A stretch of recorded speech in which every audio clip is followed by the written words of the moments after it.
Hughes, Education Program Manager.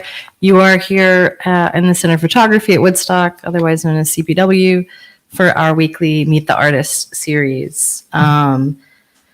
Just a couple announcements. The restroom's in the back if you need it. Feel free to use it whenever. On your seat, we have our schedule for the next month and a half. There's a lot of great artists who will be joining us for the weeks to come. So please come out for some of those. Also, not our thing, but the Woodstock Film Festival is going on right now. So in lieu of nothing to talk about at CPW, I would say get out there. There's some really great films. I'm looking forward to seeing a few of them myself. So we have a few of these in the back. If you want to grab one, they're free. All right, Gregg Evans is an artist based in Accord, New York. He holds an MFA in photography from Columbia College, Chicago, and a BFA in photography from the State University of New York at Purchase. His ongoing series, A Setting Sun, deals with the notions of archaeology, the Anthropocene, and what we as a society leave behind when we're gone. He has published 5 volumes, A Setting Sun with Chris Graves projects, and is slowly working on a 6th. Among other exhibitions, he is shown at the Aperture Gallery in New York, the Griffin Museum of Photography in Boston, White Columns, New York, and has work in the collections of the Museum of Modern Art, the Guggenheim Museum, the Metropolitan Museum of Art, and the MIT List Visual Art Center. I do also want to mention that he has some books for sale in the back, so after the talk is over, I think we'll do a Q&A followed by taking a look at some of those books. So please take a look before you leave. Without further ado, we're going to welcome our friend Gregg up to the stage.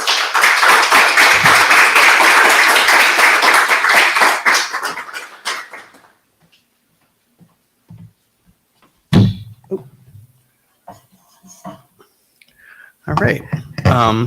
Hi, I'm Gregg Evans.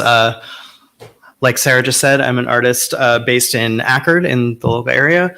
I also work in the photography department at Bard. And I just want to thank everyone from CPW for having me, because I've come to a bunch of these and I'm really excited to take part. So yeah. So I'm going to start here. This is a picture of me and my parents. I was born in 1983 in Englewood, New Jersey. And my dad was an athletic director at private boarding schools, and we always lived in on-campus housing, in faculty housing. So because of that, we moved around a lot. And growing up, my sense of kind of like home was never really defined by by the place itself, but more by our possessions. And I think that that's something that's stuck with me a lot through my artistic practice later in life. This sense of objects sort of evoking history or memories rather than, home being tied to a place. I graduated in 2005 from SUNY Purchase, studying photography, and I immediately moved to Brooklyn from upstate New York, and worked at a bunch of different odd jobs in retail, and eventually found my way into an actual job working for an actual photographer. And then in 2009, my dad lost his job at the boarding school that we had been living at. And very suddenly, my parents told me that we had to move everything out of the attic and start to sort through things because it all had to move.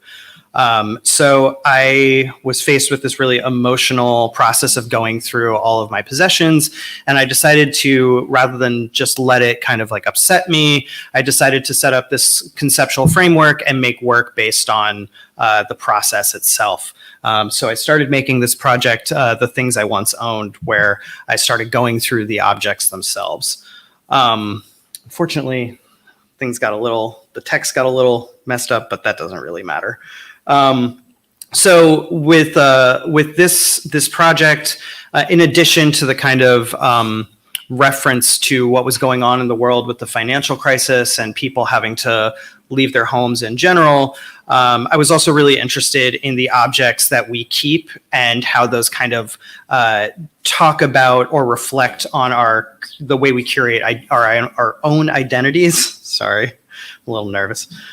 I was really influenced by artists like Tammy Ray Carland or Anne Collier, and the way they photographed objects as kind of a stand-in for a person. If you don't know Tammy Ray Carland's work, she has a project from around this time where she photographed her mother's possessions in this really kind of like cold but also sort of fun and poppy manner after her mother had passed away. And Anne Collier also photographs in a very cold manner, but photographs objects like record covers or National Geographic magazines, things like that, that have sort of like sentimental attachments to them, but then photographs them in a really like cold and obtuse manner. I would set up this framework where I would go through the objects that I was sorting through, and I would either create little collections of them or photograph them on their own. Each object or grouping of objects would get about 2 or 3 frames, and then I would either throw them away or put them in a box to go on to the next house. The photographs on the left are my junior and senior prom photographs. I think they're really just hilarious. The graduation gown on the right was just kind of like crumpled up into a ball and sat in a box for a few years and felt like something that was very important. You know, we put so much emphasis on going to school and graduation, but then the actual object itself becomes just something that we probably throw away. I'm kind of breezing through this really quickly because it's fairly old. The image on the left is called Wallet-Sized Portrait of My Father. And with a lot of this work, I was sort of dealing with my own emotions around sort of the fallibility of my parents. And, you know, I was kind of a little embarrassed about the circumstances in which my dad lost his job, and I was kind of emotionally dealing with that. I think there's something about that kind of like somberness that is in the image on the left that to me makes that feel kind of powerful. The image on the right, a day planner that I had carried around with me all through undergrad, just a funny aside, was signed by the members of the band La Tigra. In 2010, I moved to Chicago for grad school at Columbia College, Chicago. And I had been dating someone for a number of years living in Brooklyn, and he moved with me to Chicago. And pretty soon after we moved there, our relationship kind of like headed south, and we broke up and he moved back to New York. And so I was looking, in the process of breaking up, I was looking at all these snapshots that I had on Facebook or on, on my old point and shoot cameras or my iPhone, like first generation iPhone at the time.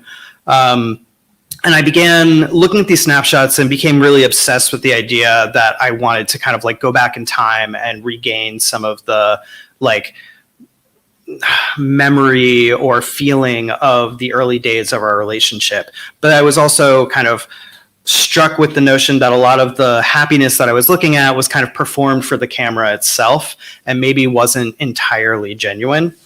And so I decided to start recreating some of these snapshots as a way, again, of like distancing myself from the emotions that I was feeling in the moment. This first snapshot is of a model that I approached in a coffee shop, who I kind of thought looked a little bit like an earlier version of my ex. And luckily, he was not creeped out by me asking him to let me take this picture. But we went back to the movie theater where this snapshot on the right is taken, and I had him wear my ex's t-shirt. So I was also photographing with a 4x5 view camera. and studio lights. So I was purposely kind of setting this distinct distance between the initial snapshot and the way that was taken versus my recreation of that snapshot. And I was thinking a lot about ideas of like memory and loss and desire.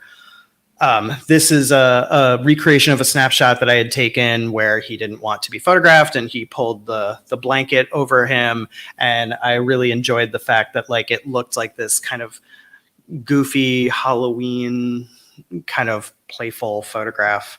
And that using a 4x5 and slide film and strobe lighting really took the change in those tools, really made the photograph feel kind of performative and unmoored from the original sentimentality of the snapshot itself.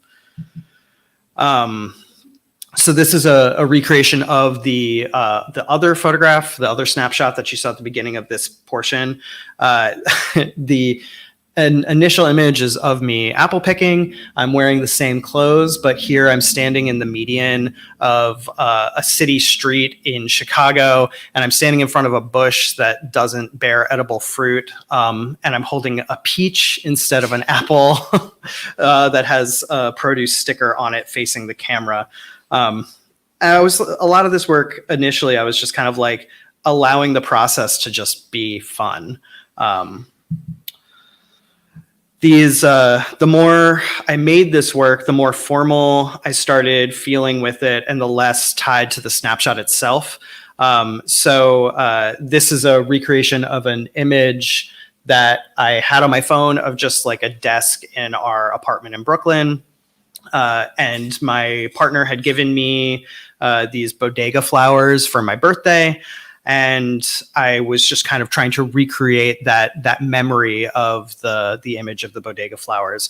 Part of what I think is interesting about this image was that in my memory of that photograph, that snapshot, there was always this little Xerox print of a photograph that my friend Ryan Pfluger had made of me when I first moved to Brooklyn. And then when I went back to the original snapshot to recreate it, that photograph wasn't actually there. And I thought that sense of the way our minds recreate and sort of continually rewrite our memories was really fascinating. The work was always titled with a reference to the name of the model, and then also a reference to the memory and snapshot that I was working with originally. So this is called Tim Playing Your Morning Wood. This is Nick and I playing Our Weekend at My Parents'. This is a reference to an Emmett Gowan photograph that my professor in undergrad, Jed Devine, showed during my first photography class. I remember when we were looking at this Emmett Gowan book, he talked about this image of his wife peeing in a barn in very romantic terms, talking about it as if, you know, he was so in love with his wife that he saw everything she did as beautiful, even if she was standing in the doorway of a barn peeing. And I was struck by the sense that as a queer person, if I were to make that photograph, it would always be tied to sort of notions of like sex and fetish and desire. And so I made this image with my friend James, who was a model that I worked with quite often. And I took him to a really like beautiful romantic wooded setting and kind of wanted to play with that notion. This image is called Dennis as a Distant Memory. And towards the end of the work, there's only 2 more images in this. Towards the end of grad school, I became less tied to like my memories of my past relationship and more interested in aspects of desire and anonymity and even ideas around cruising. And so I was playing with the photographs in a sense of through a sense of performance. So I set up this portrait of my model and then stepped in front of the camera and kissed him while holding a cable release and sort of canceled him out of the image. This image is called Cancellation. this is the last image from this series, and it's called Uncertain Gesture. I was really interested in the sense that the gesture of my hand on my subject's head could be seen simultaneously as both tender and aggressive. And the fact that he was looking directly at the camera sort of brought the two of those reads into question. You weren't really sure where to land with it. So I graduated grad school in 2013, and I found myself dating my partner, Nick, and being in a monogamous relationship for the first time in a couple of years. And I moved back to Brooklyn and wasn't really interested in making the same work anymore for, the fact that I was in a relationship, but also because I felt like the project had sort of like run its course and I wanted to move on. I didn't really know what I was doing, but I knew that grad school felt like it was this major milestone that I had been working towards for a really long time. And now that that was behind me, I felt kind of lost and was thinking a lot about ideas of like aging and history. This was also right around the time that I turned 30 or 31, my last year of grad school. So I was invited after like a year living in Brooklyn, making some very weird work that I don't think was very good. I was invited to do a residency at the Wasaic Project, not too far from here. And I went out to the Wasaic Project for a month with the idea of seeking out and photographing a queer rural community. I grew up in Orange County, so I was interested in this idea of like, what would it have been like if there had been a rural community, a queer rural community in the area when I was growing up, and how would my life have been different?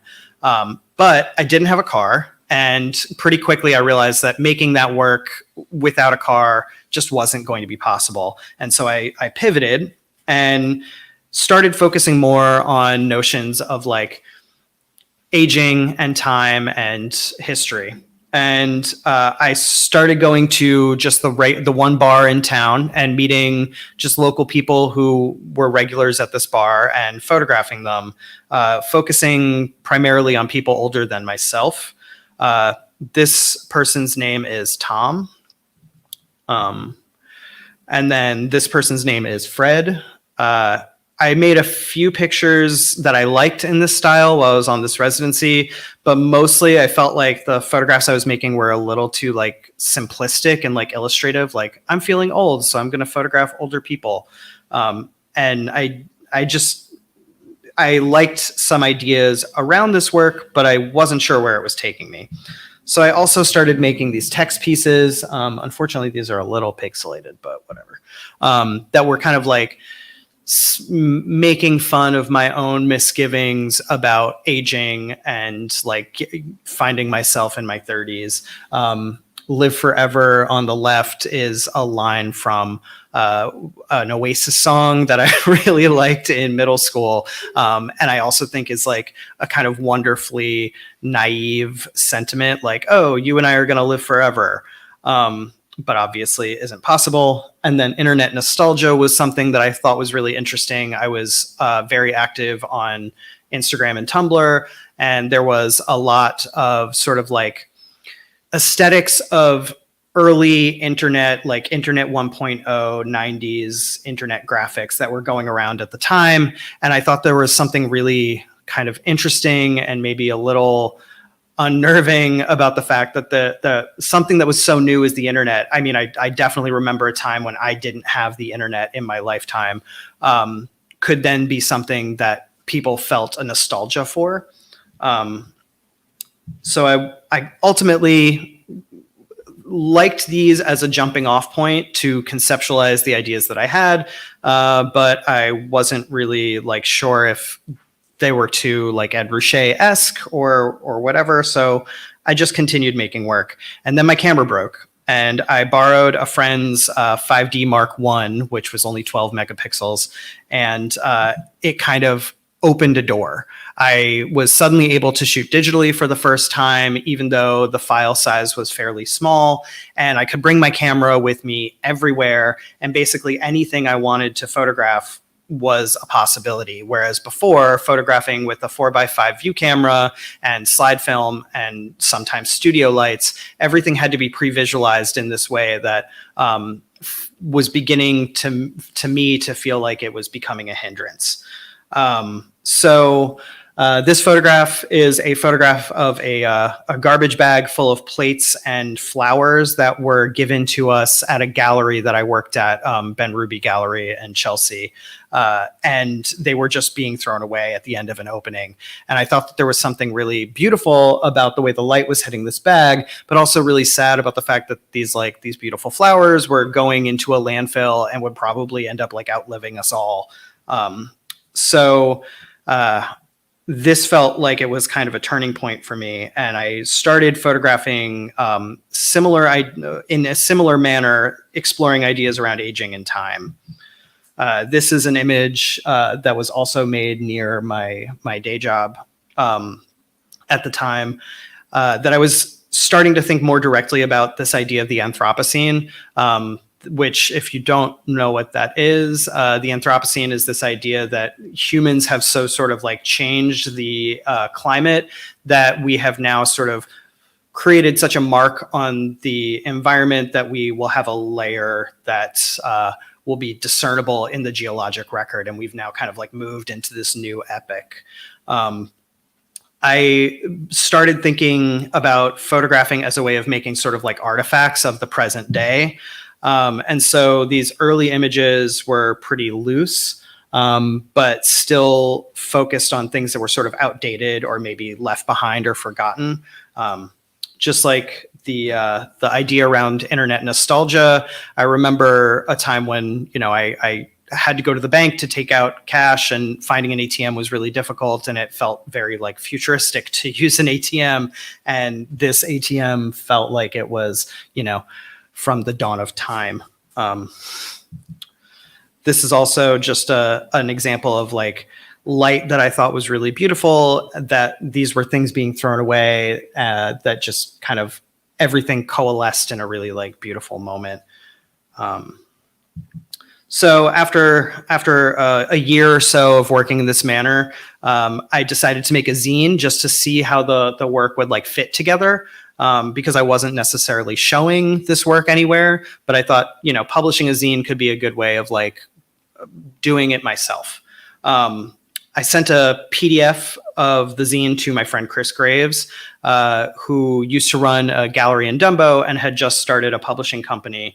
And we went to SUNY Purchase together in undergrad, and I was very surprised that he liked it enough to want to publish it. So we decided to publish it together and made this book. As a result of this being designed as a zine, this is the only book in the series that's side stapled. So this early zine, I was just kind of making basic juxtapositions of images that I thought worked together. The two objects on the image on the right versus the two figures in the image on the left. Reds and reds, spectral highlights, that kind of thing. I had consciously made it volume 1 of an ongoing series, thinking that if I was publishing them myself, I could just continue to make new zines and publish new zines whenever I wanted to. But now that I was publishing it with an actual publisher, I realized that, I needed to maybe be a little bit more focused on what I was photographing. So I started focusing or looking for images that spoke more to a sense of history or time. This is a remnant of a pillar at the ruin of a beachfront property that I found when I was visiting Mexico. I really like this image because it's hard to tell its scale, both in terms of the age that this could be. It could have just, been from 10 years ago, or it could be from 50 years ago.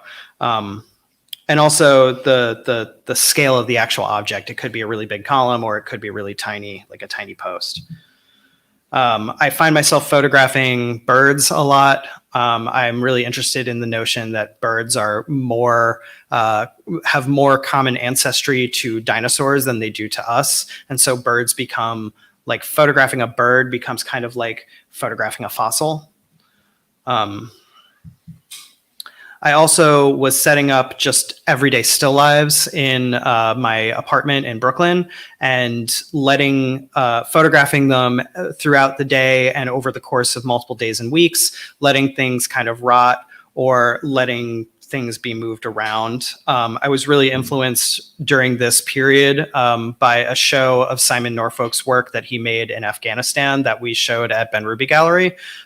They were photographs that were just of the landscape. They weren't like, it was almost as if he was photographing Afghanistan without the like context of the war itself ongoing in Afghanistan. And he was photographing it over many seasons and over many years. And so it became, instead of a meditation on war, it became a meditation on time and the passage of time. And so I wanted to work in a way that kind of spoke in dialogue to that. So I tried to apply a lot of that same logic, making these still lives and making similar work. I was also really interested in outdated but recent technology. So in this image, the LED panel on the bottom, in the bottom corner I always found this interesting because the LED panel was something that was kind of like intended to replace more costly neon signs like the sign above it.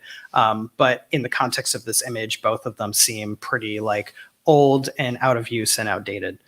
But also I wanted to let some room for the images to kind of breathe and just be able to make photographs that I just thought were beautiful, like the ripple that this mallard made landing in the lake at Prospect Park. Again, these are some old ATM signs. I have a fixation on ATM signs, apparently. This is my my iPhone 4 that was cracked that I bought in grad school. Again, I was really interested in this sense that like the pace of technology and the pace of the growth of technology has become so fast that like something as new as an iPhone 4 seems almost instantly dated as soon as you take it out, within a few years. This imprint of a work boot in a patched walkway really spoke to me because it felt like it was a fossil of like something as contemporary as a work boot. And then this is a relief on the Brooklyn Public Library that I thought kind of spoke to ideas around life cycle and death. So I made another book with Chris. This is the cover. It was a photograph of a series of New York Times that I collected every day and let build up. This is a spread. This is a larger grouping of the still lives that I had made, along with some still lives of reeds in Prospect Park. And then I just really liked these images together. There's something really gross about the like colorful poop bags in the snow, but also really beautiful at the same time. So this work uses a lot of the conventions of portraiture, like shallow depth of field, vertical composition. I shoot with almost exclusively longer lenses to kind of like isolate the flattened space and isolate the figures from their surroundings. I like the other photograph of the iPhone. I'm really drawn, especially now, I've been focusing a lot more on things that feel like instantly dated. The fact that this cell phone has gigantic bezels, looking back now, that's something that's not really done design-wise. This image was shot on my birthday in 2017. I wanted to make an image of a historical object, but have it feel like it was kind of like placed in the present. And I just really like the way, oh, this does not look great, but whatever. It's not this blown out, I assure you. I really like the way that the bust is kind of like looking directly at the lens, and it's almost as if we're kind of in conversation. These are just some mirrors that were being thrown away that caught some beautiful light. in 2017, I went to Yosemite, and I was really interested in photographing in this place that had such a long history of being photographed throughout the history of photography. Ever since the first photo history class I took, I'd been looking at work by Carlton Watkins or Ansel Adams, etc. And so I found myself really drawn to that landscape for those same reasons, but also because of the obvious sense of geologic time that this very epic landscape gives.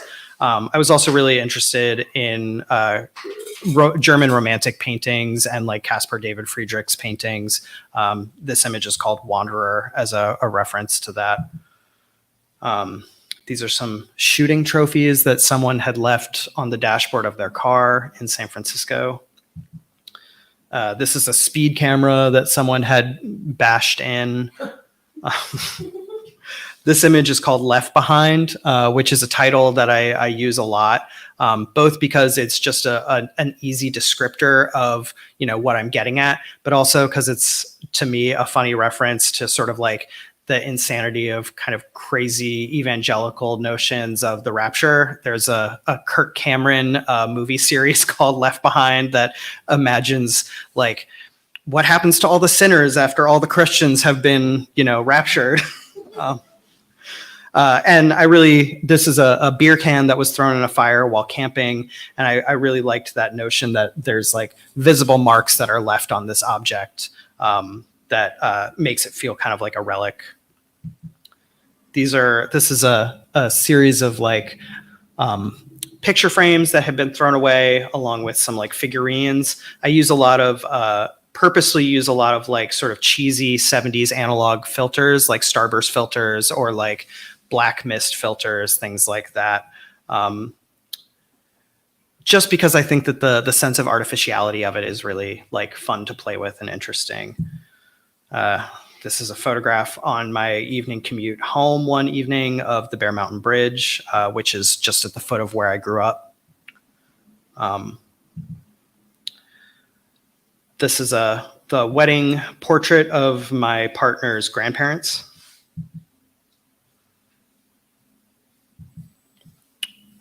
This is a tire that was left behind at the ruins of an old bathhouse in San Francisco. And then this photograph is called Election Day, and this was made in 2016 as I was going to cast my ballot. And this is something that in the moment didn't feel super important, but is something that I've come back to. Images that have some other context that sort of lives outside of the physical photograph that you maybe don't see in the image, but is still nonetheless there. This is the cover of the third book. With this book, I was really just kind of trying to let the work speak for itself, drawing more juxtapositions, and I wasn't as concerned with design elements as I was in the past two books. So yeah, that brings me to most of the current work that I'm making. This is the beginning of book 4, and I just put out book 5. So this is a photograph called Colony, and I was thinking a lot about bees as an endangered species and things like colony collapse syndrome, where bees were just dying en masse. But I was also wanting to make something that wasn't just a basic, easy photograph of a bee. I was photographing through this artificial sunset filter that was made in the 70s, and I was purposely using it incorrectly to give this very artificial gradient. There was something to me about this sense of using an analog material incorrectly to physically make a surreal or unnerving experience of the image that I was really drawn to. This image is called Glacial Erratic, and I've been focusing a lot on things that have a more direct history to geologic time. This image was taken at Glass Bottle Beach, which is a stretch of land in Queens in Jamaica Bay that was connected to an island in the 1950s, by backfilling in landfill. The tidal, the tides in the ocean basically wore away at the beach, eroding the beach and exposing all of this glass that was part of the landfill over the years. And so the actual ocean kind of clinks with the sound of the glass in the waves. And I just thought that was kind of such an obvious sort of depiction of what I was thinking about. I'm also really interested in the marks that we leave on the landscape. So this is a directional sign off of a trail in Iceland. I travel a lot, and I find I make a lot of work while I'm traveling.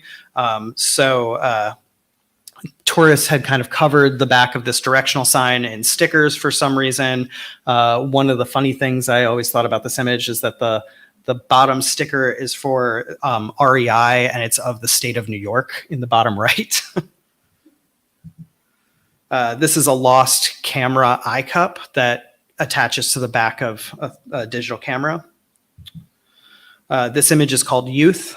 I was really similar to the image from my graduate thesis show, Uncertain Gesture. I was really interested in the way the hand is squeezing the duckling and can be both seen as like protective and aggressive. And I was also just really interested in this image just for fun as like kind of a reference to like hang in their posters and like the kind of corny vernacular uses of photography. These are some swans that got caught in like a sudden early winter snowstorm. This memorial photographs are something that I am really interested in and is like an ongoing thread throughout the work. So this is a photograph that was taken the night before my cousin's funeral in Kingston. And it's a picture of me as a baby and my cousin that my aunt had printed out for his like memorial celebration. And I think that there's something really interesting in that, how do kind of asking those questions of like, how do we want to be remembered? Like, how do we present ourselves to be remembered? And how do we remember places? This is a boat traffic sign in Iceland. This is a sort of like DIY rock museum that this woman had made in her home. I just think it's a beautiful picture. And then the last in this kind of like grouping, this is a geothermal park that tourists had completely worn away the path, exposing this like little bridge that looked like it was just kind of fall apart. So with this book 4, I was really starting to feel like I had this buildup of imagery in my catalog from the project. And so I was starting to experiment with this kind of like layered design, allowing images to overlap or like deliberately run into the gutters and become more of a collage element. I also started incorporating text back into the project after I kind of like stopped making text pieces after that initial residency. So this is the metadata from a photograph in the book that I used as a text piece. I purposely used just like the most boring font, Times New Roman Italic, because it's kind of got that like paper of note vibe to it. This spread felt really somber to me. It's there's obviously an old slide carousel, this photograph of Glass Bottle Beach, and then on the image of the laptop, it's displaying the Unabomber Manifesto, Industrial Society and Its Future, which talks about technology being humanity's downfall. So, and this work is the work in my most recent book 5, that I just put out this past summer. This work, all the other books kind of had the span of like the first 3 were a year apart. The 4th book was 2 years apart from the 3rd book. And then this last book has been the longest period of time. Book 4 came out in 2019, right in the fall. And then COVID hit in February of 2020. And just, everything was kind of thrown for a loop. And I didn't really want to make work that would be directly tied to the COVID crisis. So I let myself take a much longer period of time to like edit work together. So this is a photograph of obviously some icicles melting. This image is called Mating Season. I think of this in a similar manner of the photograph of the bumblebee, thinking about monarch butterflies being on the endangered species list. This is a photograph I actually made here in Kingston. This is called Film, and it is a parking lot in a strip mall that had applied this kind of shade film over the windows that created this prismatic effect over the parking lot.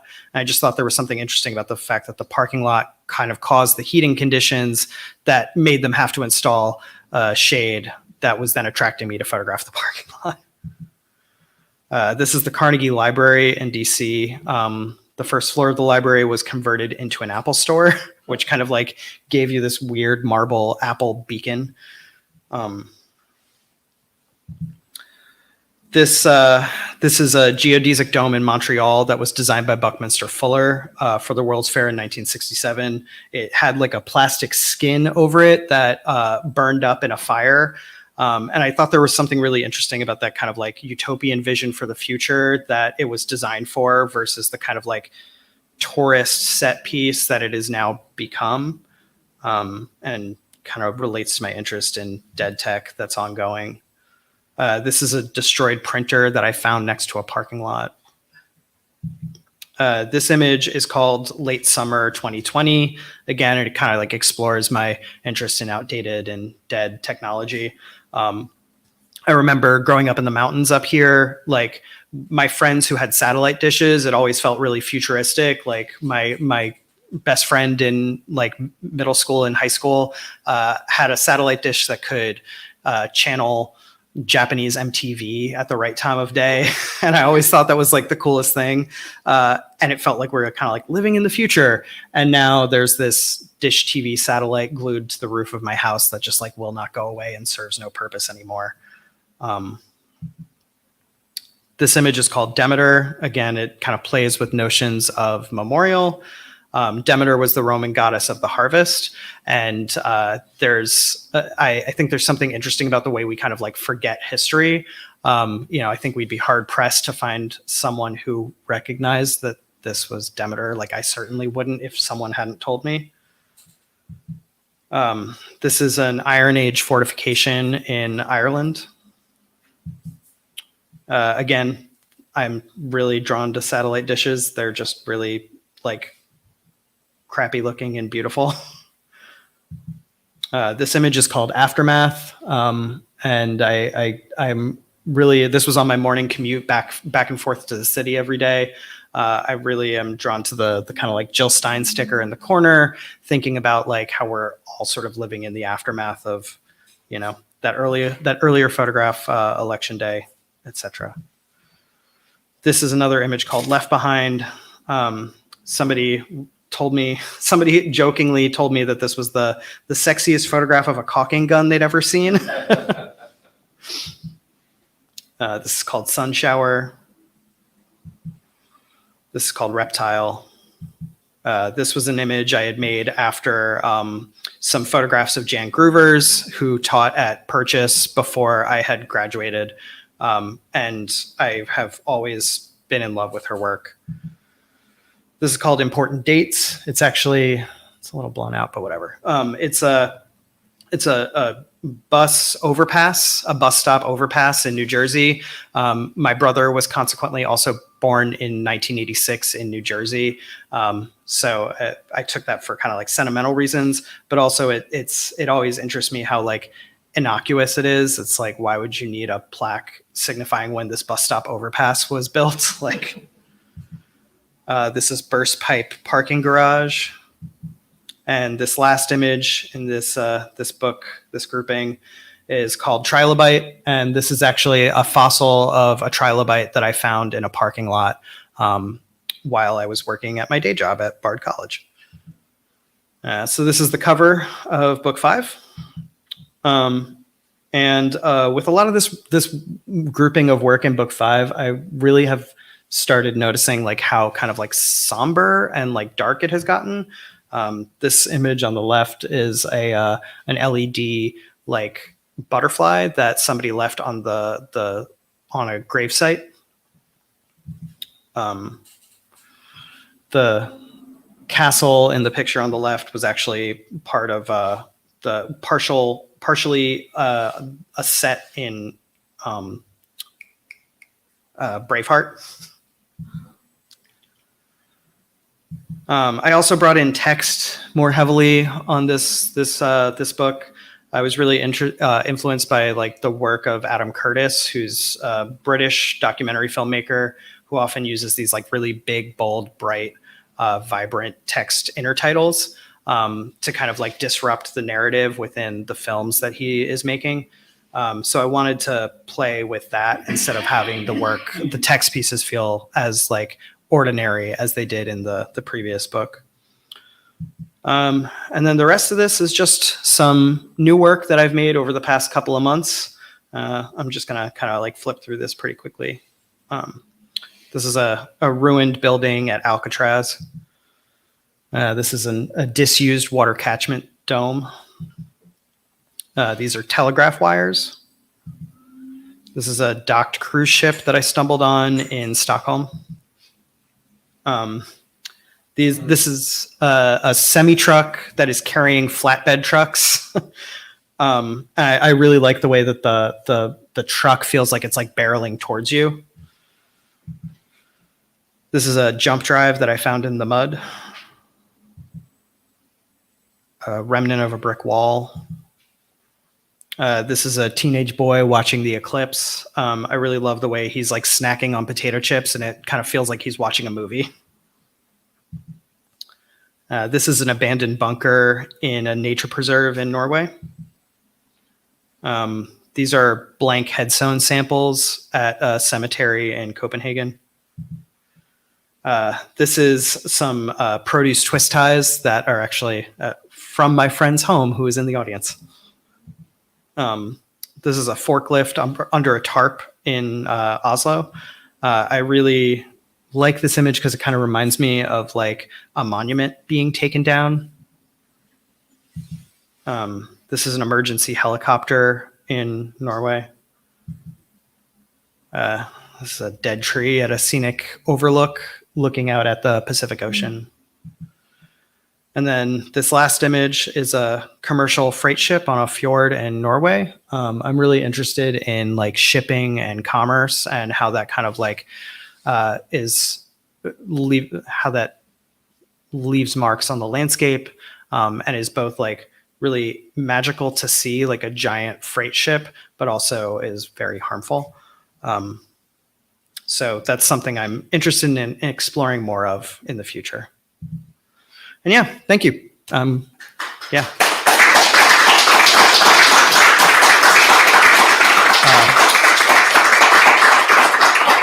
If anyone's interested, I have books over there, some of which are for sale, not all, and I have t-shirts and a sweatshirt that I made that can be ordered on my website.